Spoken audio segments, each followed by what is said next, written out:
Welcome back to the Make Time for Success podcast. This is episode 60.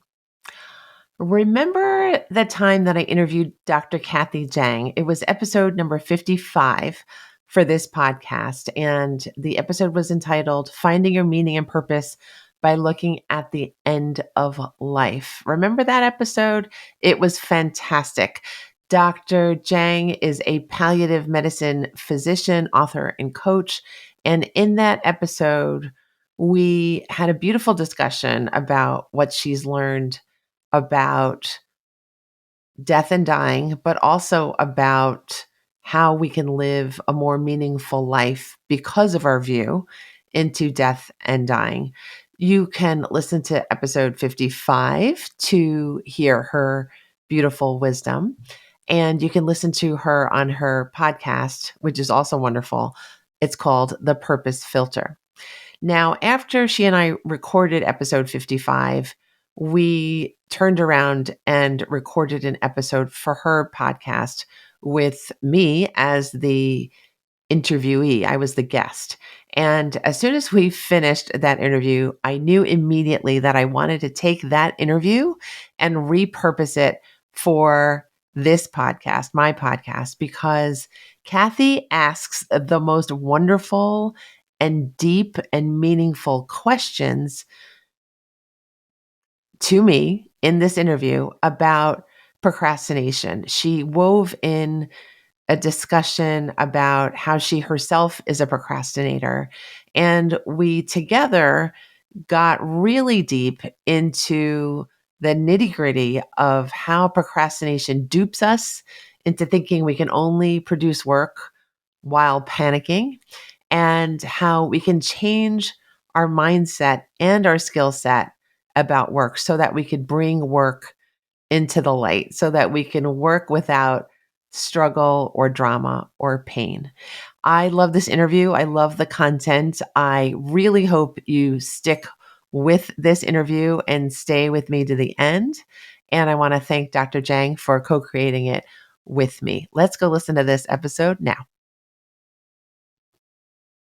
I think you have to start with the self-belief. You have to start with the kind words to yourself. You have to start with the belief that you are a success or that you can attain the success that you're after. And everything will work better when you've got the machine revved up and roaring to go. If there's anything I've learned from my time caring for the seriously ill, it's to appreciate the extraordinary gift of this thing we call life. Hi, I'm Dr. Kathy Zhang, a palliative care physician, author, and speaker, and my goal is to bring the clarity, purpose, and meaning often found at the end of life to help you live your best and most fulfilling existence now. I truly believe everyone on this planet has a purpose, and it's my mission to help you filter out the noise and discover yours. Let's get started. Welcome back to another episode of the Purpose Filter podcast. As promised, this is the second episode of the New Year Purposeful You series, and today we're talking procrastination. But not only that, we're talking identity, mindset, and habits, and really uncovering the deeper beliefs that cause us to act the way that we do. This interview really shifted how I view procrastination. I'm a huge procrastinator, and I'm so excited for you to listen because I know you will totally see things in a new light after this. Now, Dr. Christine Lee is a clinical psychologist in private practice in New York City, and she's also known for her work as the procrastination coach online.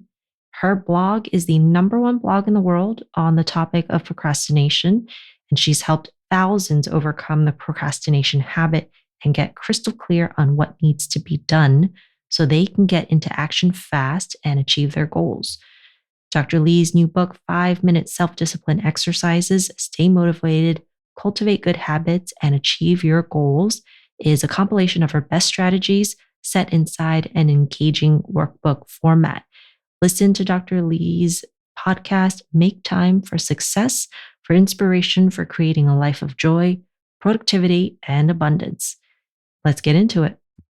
Hello, everyone, and welcome back to another episode of the Purpose Filter. We are so lucky to be joined today by Dr. Christine Lee. Hi. Hi, everyone. How Thanks, are, Kathy. how are you? I'm so glad you could spare the time to come on the show. I'm so glad to be with you. You're lovely to interview me and invite me on the show. Yeah. Okay. So we heard a little bit about you from your bio, but I'd love to hear from yourself if you could share a little bit more about you, your background, and how you got to where you are now.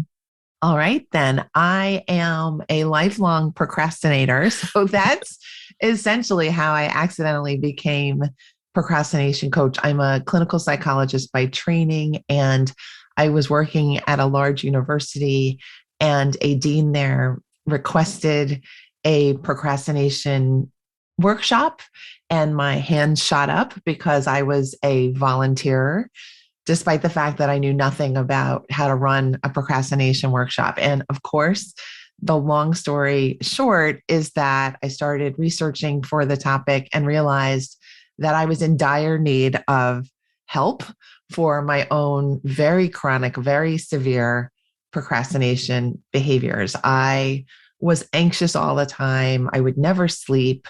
I always thought I was going to fail whatever was coming up next. I never felt calm, and I never really had mental clarity as a result. And I went through all of my schooling, including my PhD years, with that kind of clutter in my mind and my heart. And of course, when I realized, oh, it's actually not that difficult an issue to remedy or to mitigate, it was mission time for me. So that's what I've been doing online for about 10 years, really just trying to get the word out that procrastination is not a personality flaw or something that's permanent within you. It's something that's actually a changeable habit. Oh my gosh, that is so refreshing to hear because I am so like you or the past you, I assume, where I just, you know, I'm like, I've tried so many things. And this interview is probably a lot of self-interest because I'm like, how do I figure it out? And I know a lot of people like me as well. So it's really great to hear that it's just a pattern of thoughts or habits or things like that, things that we do unconsciously. So, my first question is, what is procrastination? I mean, I think we all know it as postponing or delaying something and waiting till the last minute, but is there something more to that? Is there something deeper than that? I think we're all very different in our level and type and style of procrastination. I'd like to say that I'm the queen because I've done all of them, but of course, I hear stories and they're very interesting too of people doing anything they can to avoid a certain trigger or fear or project. And I don't think there's any one through line about procrastination, but so often I think when you really dig deep, there is some sort of fear that the person is calculating is worth staying away from. It's worth facing embarrassment, personal shame, inconvenience, expense, just to stay away from that fear. And as you know, sometimes we're not fully aware of what's really getting at us or what is terrifying or what is keeping us procrastinating when it makes no sense. And by the way, I think the fact that it makes no sense keeps people really locked in shame in a big way. I call procrastination the last taboo. We can talk about everything in the world, I think, but not how we're procrastinating. Yeah, so true. And it's this seemingly unbreakable cycle. Like you said, the fear and knowing that it's maybe irrational or we should be doing something, but we're not. And why are we not doing it? So, why are there categories of reasons why people procrastinate? I think you mentioned like fear being the underlying kind of theme, but what are some of the different ways that people procrastinate that you've seen and some of the themes around that? I think that's a great question. And I think fear is numero uno. I would say number two would be self belief, that people do not believe that they're the kind of person who could succeed at something that they've never tried before, or something that feels beyond them, or something that they don't feel prepared for, when really so much of what we do in life really doesn't require a lot of skill, a lot of preparation, or even for us to have the full identity of the person who is, for example, a great public speaker. You have to be someone who tries public speaking to be a good public speaker. And we forget that journey piece. It's the Instagram phenomenon where you see everyone looking bright and sparkly, and you don't see that they are really putting the effort and the time in and the training and doing the scary things over the years so that they can be the bright and sparkly public speaker. So I think self-belief is a habit where you don't believe that you're worthy. You don't believe that your skills can expand even. So that's a big reason. That's why coaching is so beneficial to people who have been stuck for a long time. The third thing that I see is sometimes that there's a skill deficit of some kind. Nothing critical, but something just big enough to make the person feel the pang of fear, which then sets them up for the cycle of, oh, it must not be the right time right now. My favorite thing to do since feeling like I've recovered from procrastination is just to try everything. For instance, in the online space, there's so many things you can do. You could do Facebook Lives. You could host a podcast. You could put out a book. You could do a summit. You could host a summit. You could put out a course. And each of these things requires labor, but more than the labor, it requires just the energy to say, I'm going to fling this out into the world. And that is not an inborn talent. I think that's just something that we will ourselves to do. And everybody has that amount of willpower, I believe. We're just not necessarily accustomed to enjoying that or trying that at every opportunity. So now I've become a person who'll really say yes to pretty much anything if I feel it's going to be fun. Right. I think that's so telling that the things that you mentioned, number one, fear, number two, self-belief, or this identity, or maybe this thought that our skills are just finite, that we can't broaden our capabilities. And then the third, which might be something actually concrete, which is a skill deficit, but not necessarily a huge one. Maybe we're blowing it out of proportion. But the first two are all internal, right? It's all emotions, it's all emotional states and things that we believe. So I really want to, you mentioned something about enjoying. I really want to ask, is there any, certainly there's the pain of fear and moving away from that, but have you seen that there's maybe instances where people actually subconsciously or unconsciously derive some sort of pleasure from procrastinating? Like sometimes I think, and I wonder if I do it because I know that I'm capable. And so I wait till the last minute to, in a sense, prove my, I don't know, my own worth or prove my own capabilities. Is that a thing? Yes. One of the books that I read while I was doing the research for the workshop said that procrastination is really when we cut off the performance so that we avoid the judgment. So what you're potentially doing by waiting to the last minute is saying, oh, this actually wasn't about my full performance. So you can't really fully judge me. And once I got that little formula, I thought, oh, I can allow myself to try over time. It was something I had never, ever done before because I, like you, waited to oftentimes after the final moment was allowed to really get the motivation to start. I think it was relying on external factors to release the internal tension. Once I learned that, oh, I don't actually need internal tension to start, that things became much easier to produce ahead of time. Wow, wow. Okay, so what I'm hearing and what I'm internalizing is that in a sense it's the fear of rejection, right? Because we're saying that like I waited to the last minute, it wasn't my best effort, but I got it done. And if for some reason it doesn't turn out as I hoped or it doesn't turn out as well as I want to, the result, well, it's because I procrastinated. I waited till the last minute. Is that right? Absolutely.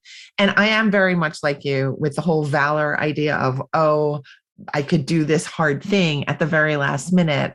And then we feel wiped out and we feel like we've somehow abused ourselves and our time. But we're in that cycle again because we haven't had the practice of trusting that it will be valuable, it will be of worth, it will be okay if we try and if we do it in a calmer way and if we do it in a kind of maybe more mundane way. So maybe we're not getting the thrill out of it, but I really want to advocate not using your work to get your thrills, because I'm an advocate of using your relationships and drama, like going to movies and go get your thrills elsewhere. Let your work be your work so that you can peacefully succeed at it and let it go when it's not work time. Mm. Yeah, absolutely. Okay. That is really eye opening to hear that. So let's say someone is like, okay, I think I understand at least where it comes from, why I'm doing it. So what next? How do I maybe break the pattern? How do I make the habits to start a little earlier and not wait to the last minute? Okay, so I have a quick way of remembering the techniques that really helped me to set the stage for better functioning. And it's the word is S.M.A.C.K, S.M.A.C.K. I came up with that while driving my minivan many years ago. So S is simplicity. So you really want to simplify everything. Oftentimes when we're going to solve a problem, we oftentimes feel, oh, let's add something, let's do something. And sometimes it's actually the opposite. We need to let all the stuff go, all the extraneous worries, all the physical clutter that might be surrounding you and making you confused and not focused. Start with simplifying. And I always say, if you have the choice between organizing 100 papers and two, what do you choose? Our brain is going to beg for the two scenarios. So simplify what you can. It doesn't have to be a lot, but once you get in the habit of saying, oh, let me choose the easier route, let me not make this overly complicated, you've already won. You've already kind of done yourself a favor in the procrastination boat. The next letter is M for mindfulness. And like you, I think I try to guide people to really stay in the present moment because that's where you have your power.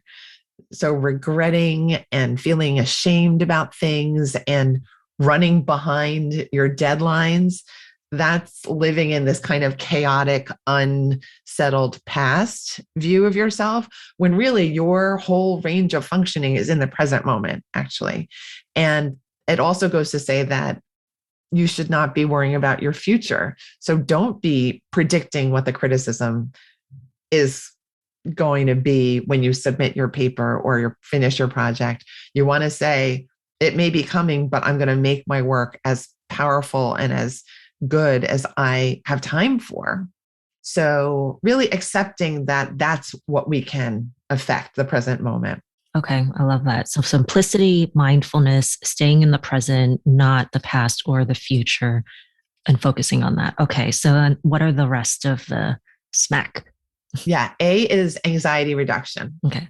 Which is, I think, a big one, of course, because anxiety drives procrastination. And we know there's meditation, there's yoga, but I think what we don't speak enough about is how much control we have over our thoughts and feelings and the tone that we can set for our bodies and how we perform throughout the day, even under really stressful circumstances. I mean, you want to think of like doctors, firefighters, frontline people. There's a way that they are consciously regulating their reactions to stressful stimuli. And I think it's a great skill to learn to do that for the everyday person. And we have many different ways of treating ourselves to those lessons. So you have YouTube. I have a teacher who has a YouTube channel. Her name is Melanie Moore, Moore, and she teaches emotion freedom technique or tapping. So our listeners can explore that. It's a gentle way of guiding yourself to leave your old story about what's going on and invite the new story that's more adaptive, that's more advantageous, that's more calming than the ball of stress you were hanging on to before. So go for the simple techniques to reduce your anxiety that make sense for your time and your personality. Make it yours, make it fun, make it not a drag. Because if it's going to be a drag, you're going to avoid it. So let's make it easy for you. Absolutely. I just, what's so wild is that literally a day or two ago, I kind of was led through a tapping kind of session and that's the first time I've ever done it. And they ask you to focus on a feeling and rate it. And mine was anxiety. And I had it at a 7. And afterwards it was a 3. And I felt so light. And it was just kind of really incredible. So Melanie Moore on YouTube, I think that is definitely something that our listeners are going to be interested in. Okay, awesome. So we're almost halfway through the S.M.A.C. The C is. Yes. The C is something that's completely not spoken about when it comes to procrastination, I believe, and that is communication. When we procrastinate, we tend to fall into shame and then we tend to not communicate what is needed. So that we need help, that we need extra time, that we're on the wrong project, that the whole thing is wrong, that you need an extra day, whatever you need to communicate, or that you got confused about the directions. It could be anything, but I want to pass on the message that you have permission to communicate on your own behalf, because it's actually not just going to help you, it's going to help everyone that's involved with your work or with you and your life. And I think we fail to communicate because we feel like we are not deserving of help, or the situation we've created causes us to just fall flat emotionally, and we fail to rescue ourselves from the situation. And once you communicate, you realize, oh, it wasn't that bad. Oh, they weren't waiting for it anyway. Oh, they actually can give me more time and I can do this without berating myself or torturing myself in a way.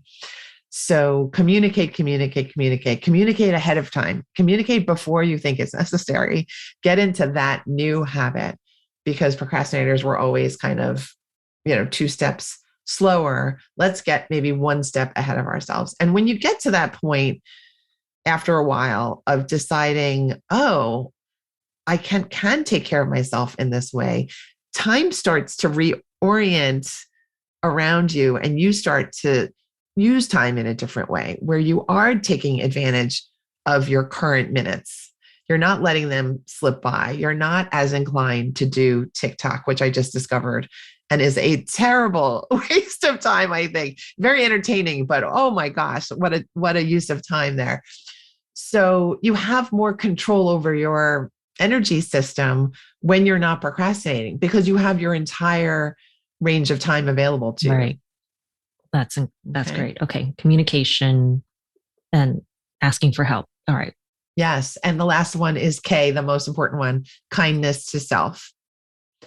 So we mentioned self-image earlier. If we're not treating ourselves kindly and we're just waiting and hoping for other people to lift us up, support us, tell us we're good enough, you're slowing down your entire operating system, I think. I think you have to start with the self-belief. You have to start with the kind words to yourself. You have to start with the belief that you are a success or that you can attain the success that you're after.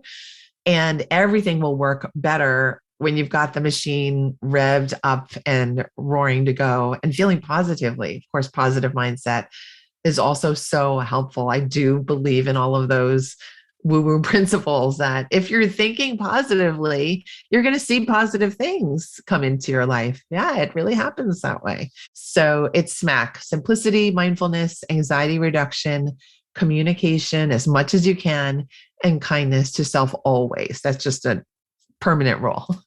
Okay. This is so helpful. I've been scribbling notes furiously. And something that came to mind also with the self-belief and the identity is the concept of procrastination and perfectionism, right? Is that I can just imagine, and I see it in myself, putting things off because I want it to be as perfect as possible because I don't want others to judge me or feel ashamed of my performance. But then that cycle of being like the stress of putting it off in that sense. Is that something you notice in your clients who procrastinate? Yes, I think that perfectionists are in some ways the ones who suffer more Mm-hmm. because perfectionism is a really difficult thing to Right. chase. Impossible. Once you attain it, right? Well, let's say you do attain it, then the very next thing you do needs to be at that level too. Because if you're perfect, everything has to be perfect. So I joke that perfectionism is the fastest way to slow yourself down. And personally, I like to fit in everything I can. So perfectionism really is counter to that. If I'm going to lean perfectionistic, I'm going to have no time to get to know someone or to learn a new hobby or to figure something else out because I'm spinning my wheels over here. And I also joke that I'm such a disorganized person at heart that I don't have really the skills to be a perfectionist. But I would say perfectionism is an avoidance of that criticism.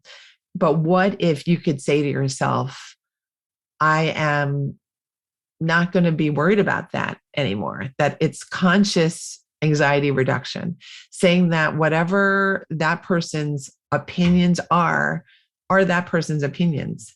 They exist for them, they exist as words, but they don't have to erode my self-esteem or how I see myself or even how I see my work. It's their opinion. All right. And when you set boundaries like that, you can push your work to a deeper level because you're not really concerned about what the reactions are going to be. You're concerned about the quality of your work. And you can only do so much. I think there are limitations to what we can do, but we don't want those to be forced by our fears of other people. Mm-hmm. Okay. So I wondered, do you have thoughts on maybe sometimes we want to change so much, we don't want to procrastinate, but do you have thoughts about why we sometimes maybe choose to remain stuck in situations that we don't prefer or are not helpful to us? Habits. Mm-hmm. It's all habits. This is my recent thing to explore. And I love reading about habits now and trying to train people about leaving old habits behind to embrace new habits. The reason why we don't leave them is because they're already habits.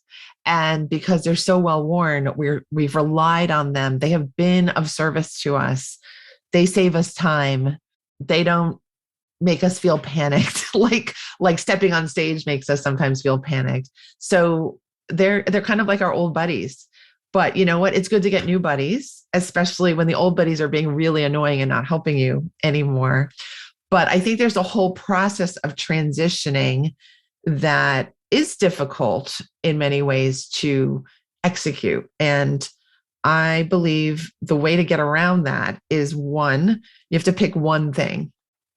So sometimes we want to say, okay, I want to lose 30 pounds and fix my whole wardrobe and, speak more confidently. That's a lot to be thinking about changing. It's all great and you can do that, but let's pick one micro habit, one teeny piece, like you can comb your hair in a different way. And let's do that for a week until you get comfortable with that. Let's do one micro habit and focus on that. Believe that that is possible. That's the second piece. You have to believe not only that you can change a habit, but you're the person who is capable of doing that. You cannot have any doubt because your old habit is going to rush in if you do. Right. And I think what I'm noticing in that is it's breaking patterns. It's changing not only the habit, but maybe also subconsciously our identity, like you said, right? Where we do something that's a little bit different than how we did it before. And slowly, whether we realize it or not, it reinforces this something within us that like we're not really that person or we're not that person that was doing those habits before. Absolutely. So I do recommend you change the identity first, Mm-hmm. and then you make your behaviors kind of catch up with you, and they will, because that's what your mind and body are programmed to do, is to support your beliefs. So if you're still believing you're the person who doesn't do well on stage, you hear the stories of people who, they turn flush, they forget their words, they blank out, really dramatic stories of people who are perfectly skilled at being able to deliver a speech like that. Our bodies are so wise in that they're trying to protect you by supporting your beliefs. So let's give them really good beliefs to support. Exactly. Like if whether you think you can or you can't, you're right. Yes. Okay. Yes. It's you can see that as a curse or a tremendous blessing, Right. that we have such control over this magical system that we have. Right. The last thing about the habits is that you need to be committed. It needs to be like that hairbrushing thing. It has to become the be all end all for a while until it's really established, because TikTok gets in the way, Instagram gets in the way, your kids get in the way. You forget innocently. It's not that we're not interested in the new habits, but in this day and age, time feels like it's always a crunch. So we have to say, this is my mountaintop. This is my focus. This is my target, my big red target. Right. So let's say I get to a point where I'm like, oh, that thought pops up in your head where you're like, oh, I have that thing that I should do. Is there something that people can say to themselves or do right then and there that they can intervene and make the decision to do it rather than push it off? Yes. One of my favorite things about my brain is that it will remind me of things that I have forgotten. And so maybe a suggestion is that if your brain is like mine, you listen to that brain, because that is not, I believe, an accidental firing. It's actually the brain saying, you designated this as important at some point in time, and I'm reminding you of that. So instead of making the habit of pushing everything off, you decide, I'm going to keep my schedule really clean and clear and tight. I'm going to observe time as I've planned it. And then when your brain gives you those messages on the side, you actually have the mental and emotional flexibility to fit it in, or to at least jot it down so it doesn't get lost forever, because your brain is saying, oh, she doesn't think it's important, or he doesn't think it's important. Okay. Got it. Got it. I'm really astounded because I think the more that I listen to you talk, I think I always thought of procrastination as a productivity issue, where like work and time management, and I'm just not good at that stuff. Whereas it sounds like what it is really is a set of internal beliefs. It's more rather than external.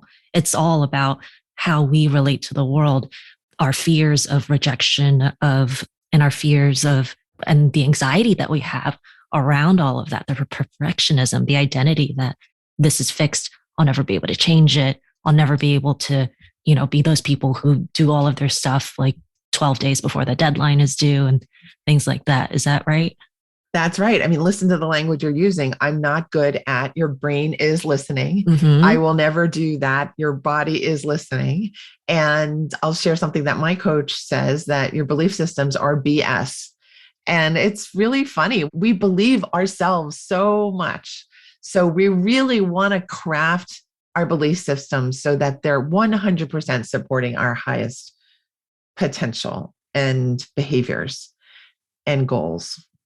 And you can do that. Absolutely. And everything you said was absolutely right. The external world did not make us procrastinators. It just didn't.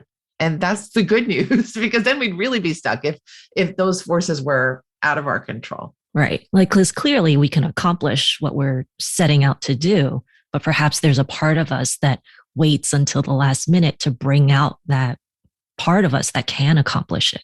Yes. We wait and we think that that's the only time that piece of ourselves can come out, when in reality, we can bring that out at our will, in a sense. Absolutely. Like I said earlier, worked at a university counseling service. And one of the things that I learned from working with student after student after student is that it is never about the talent of the student. It was never about the assignment.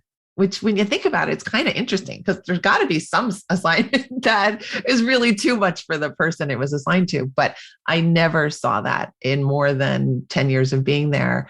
It was really always some sort of internal expectation, block, or fear that was getting in the way. And then you could really work with that person and within one session or two, eliminate that block entirely. And that's a big deal.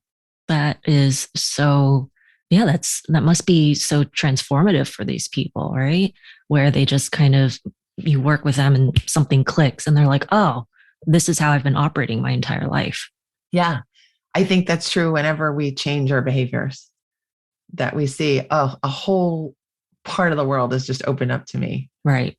Okay. This has been so, so great. Is there anything else about procrastination that you think people should know, or mindset, or habits, or strategies to be successful? I think I've said almost all of my thoughts. Your questions were fantastic. I would say, really, just to drive it home to the self belief. Mm, If you're thinking you're not 100% in some way, whether it's skill, self belief, or mindset, whatever it is, go find the coach, go find the material, go find the book, go take the risk of testing something out so that you can shake up the system.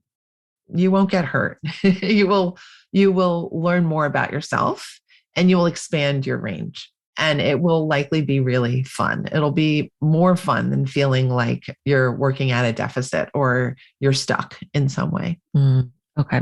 Are there certain books or resources on this particular topic that you would recommend to people?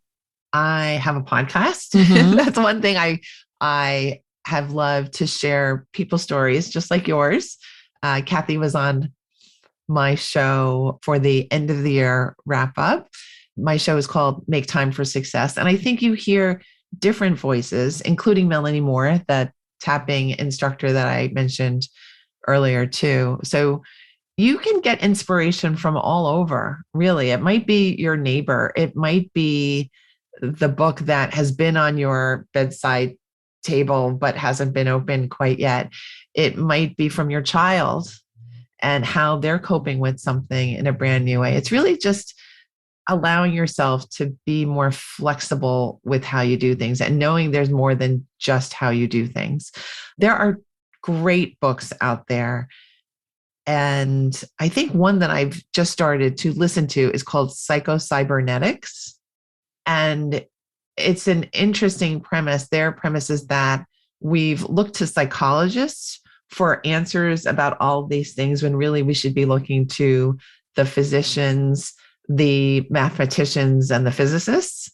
And so it's shaping up to be an interesting book. You might like it yourself. And really, it's just to keep an open mind, keep questioning, is my system working the way I want it to work? And that's, I think, why the books like Psycho-Cybernetics are of interest to me. I don't really read fiction anymore, unfortunately, but I'm obsessed with this self-help range of books. Right. Same, same. Okay. So I'm going to get the title and the author from you, and I'll put that in the show notes for everyone. Okay. So as we're wrapping up, we have a set of questions that we like to ask our guests. So if you're game, the first one is, can you name something in your everyday life that you find beautiful? Some people, it's their daily commute, or just a quiet moment that they have to themselves, or just something that they notice that normally they take for granted, but they find very beautiful. Thank you for asking these questions, and thank you for sharing them with me. Thank you for sharing them with me ahead of time, because I was able to think of what I think is really my real response. And what I really appreciate every day is my time freedom, because I think it does connect with all the other things. It allows me to appreciate the birds and the trees, and it allows me to feel like life is mine to create, that each day holds a lot of potential because I'm not bound overly so by time commitments. So I'm very lucky to say that I have that, but I also feel like I've worked to appreciate that and take advantage of that because of the procrastination recovery. Yeah, it's just a shift in your life, right? The focus and of time feels like it's not yours to now time being like within your control in a sense. Absolutely. Yeah, I love it. Okay. Next question. What's an item on your bucket list? And two-parter, what's preventing you from crossing it off now? Okay. So in ninth grade, I was supposed to go to Italy with my Latin class. And the day before, I got hit by a car. So this is kind of a life created bucket list item where I would love to go to Italy. I haven't really actually traveled much, but COVID did interfere with my attempts to fix that. But I think I might be getting on a plane before the end of the year. So let's cross our fingers that there will be no more limitations there with the travel part of the bucket list. I do think travel would be a really nice thing to be able to pull off right around now. Okay. Are you going to Italy on this plane or? I do not plan on going to Italy, but I'm thinking of someplace out of the country. Yeah. Okay. Yes. All right. Love it. That's just the first step. And then maybe if there's an opening in 2022, Italy. Italy. Yes. Love it. Okay. And finally, what does a life well lived mean to you? Thank you for asking. I would say when I was jotting down my notes, I kind of wrote down the word burned. And that means that I've burned through what I needed to burn through, kind of just use my energy in a way that it was like I was burning through it, that I used it intentionally, that I really went for it, I guess. And I'm not speaking about anything in particular, but just that I'm using my life intentionally. And the two words that I wrote under that are effort and earnest. So, really deciding that I'm going to put my effort here and then doing it with earnestness, that I had some sort of enthusiasm and kind of a push of exploration underneath my efforts. Right. Like there's a passion there, right? There's this like joie de vivre where we're just like, this is life and I'm going to step up and take an active part in it rather than letting it happen to me and reacting to those events. Yes. And don't get me wrong, I still react and stay passive and do a lot of things, sure, including procrastination oftentimes, but I do love the fire burning too. I love seeing what I can create and who I can help. Okay. So wonderful. Dr. Christine Lee, a host of the Make Time for Success podcast. Where else can our listeners find out more information about you? I am new on TikTok, but I actually really prefer Instagram. So I'm procrastination coach there on TikTok. That's my website as well. I invite your listeners to follow along with me as I continue this journey. Wonderful. Thank you so much for your time. You've been so helpful. I know personally to me with this, just opening my mind about procrastination, mindset, habits. And it's been such a pleasure. Thank you so much for coming on the show. Thank you. You're a delight. Your questions are amazing. Thank you for having me. All right. Take care. Bye. That was our show for today. Thank you so much for allowing us to spend some time together. If you like what you heard and you haven't already, please share with a friend, subscribe, rate, and write a review. You can follow us on Instagram at Purpose Filter and on our website, purposefilter.com. Join me next time for another episode, and thanks for listening.